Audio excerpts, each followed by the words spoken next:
Hi, Kathy Woods, Philadelphia Tribune. How are you ladies today? Good, how you We are doing? well. Excellent, excellent. One thing that I love about this show is it shows you the reality of women during that time. Because right now we're living in a time where a lot of people telling revisionist history and saying women were just everything was so much better for us and everything was great. Um, Talk a little bit, Alex, of just about Susie being the woman that she is, living during this time, living loud and out, and just very much proud in herself and not, you know, not holding back, but still the world is trying to keep her in being small during this series. Because I think, she's a very good example of someone that calls outside the line, but the world just won't always let her be great. What I think so cool about Susie, what I love about her so much is she has no idea that she's a political creature, and yet she's an extremely political creature. She's not going to protests, and she's not trying to, call senators and run for office, but she's just by living every day, she's pushing the boundaries and she's changing things, and she just is her politics. She doesn't see any gender lines. She doesn't see any of that. She's like, I'm a person, I want to work, and here's what I can do. And I think that's the most kind of political thing someone could do at that time. She does not take no for an answer. She'll walk into a men's room. She'll go wherever she needs to go to get the job done, and I love it. She's fearless, or I should change that. She's incredibly fearful, but she does it anyway, and she's a beast. The other thing I like from her is I think it shows her strength is she's not afraid to ask for help, even from some of especially from the men. She knows like her focus is I got to get the job done. And I don't really, if I got to sit down with a bunch of people that irritate me, then so be it, because the end game is always the goal. What have you learned from her throughout this journey? I've learned from her that even your enemies are people you can learn from. And that's kind of what you just spoke to, that she may have to go to someone that just struck her a minute ago because she knows they know how to get something done, and she will learn from everyone around her. Yeah, and even with Midge, she's supposed to be leading the way for Midge and getting her booked and in control of her career, but many times Midge has a better idea for Midge's career, and Susie has to be big enough to realize she's right and I'm wrong, and learn from Midge as well. Alfie, let's talk a little bit about you. I love that she's given these tasks and she just blows them right out the box. Whereas she's supposed to be learning, but she's be seen, not heard, and she just doesn't believe in that. You know what I mean?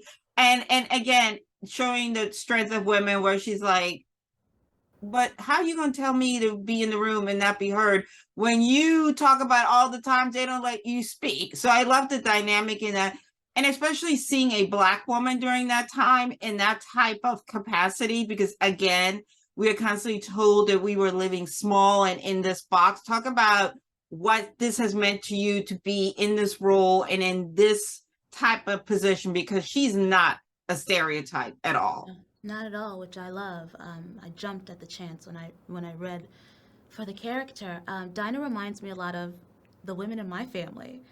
A lot of my great aunts and my grandma and my mother, who grew up around that time, also did not play small. They're just not small women. So I really appreciate that about Dinah. I also really love her competency. Like you said, she sees the tasks and she blows it out the water, and fast. I'm taking a little bit of that. I'm taking a little bit of her with me because I think she's incredible in that. But yeah, it's meant so much to play a character, a Black woman from that time who isn't stereotypical, who is literally just living in the world and making her way, just like everyone else. Yeah. Let's talk a little bit more also about working women during that time. I don't think we talk enough about the percentage of amount of women that worked during that era, because the housewife, again, that people like to put out there, really didn't become the norm in terms of like until after World War II, as we started having the suburbs and all that. Working women were working, especially as we came out of World War One, and women were asserting their independence. So women working, having their own money was not like, is not this novelty that we like to make it. Talk about that impact on the show. Let's start with you, Alfie, because again, I think that's important for people like my daughter who are 21 to understand is this is not a revolutionary idea. Women have always been out there asserting their independence, especially during a time when they didn't have a lot of laws and a lot of things on their side to support their independence. Right.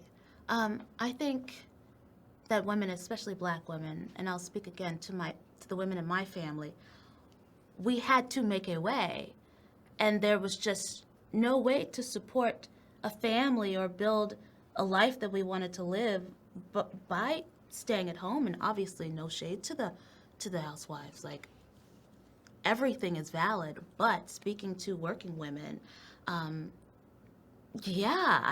think that there was no other way than to go out and find work. Whatever work you could find, you found it. And luckily, Dinah found work doing something that she's really good at and that she loves and that she can grow in, and that does expand her world.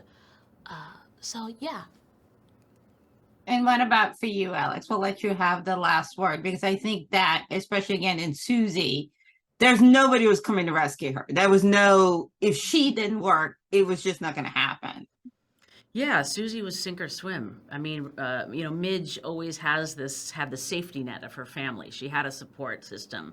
If she got up there on that stage and failed, she would still have a support system. Susie, there's no safety net. There's not even a circus tent. She's just pissing in the wind there by herself. And, I think to talk about my family, my grandmother's an immigrant, came to this country.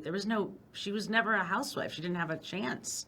She immediately got to this country and scrambled to get a job, and she learned how to sew wigs. That was her first gig because she just had to feed her kids. And then she was a bookkeeper for the wig maker. Then she started doing a little bit of bookkeeping. Then she worked at a shoe store. And it's just kind of, I don't really know the other experience. Exactly. For me, that working woman is the only thing that I kind of know of. My grandmother on my father's side, Orthodox Jewish woman who had a Jewish market. She would swing chickens over her head to make them kosher. I mean, these ladies worked. These ladies worked. I don't even know that other side, but I do love that this show is it's a bit of an homage and a kiss to working women. Even Rose comes to a point where she's like, I want something that's mine. Mm-hmm. I've raised my family.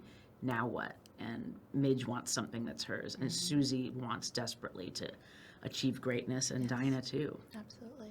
Absolutely. Well, ladies, congratulations on a great run. And just yay us, to the power of strong women. That's right.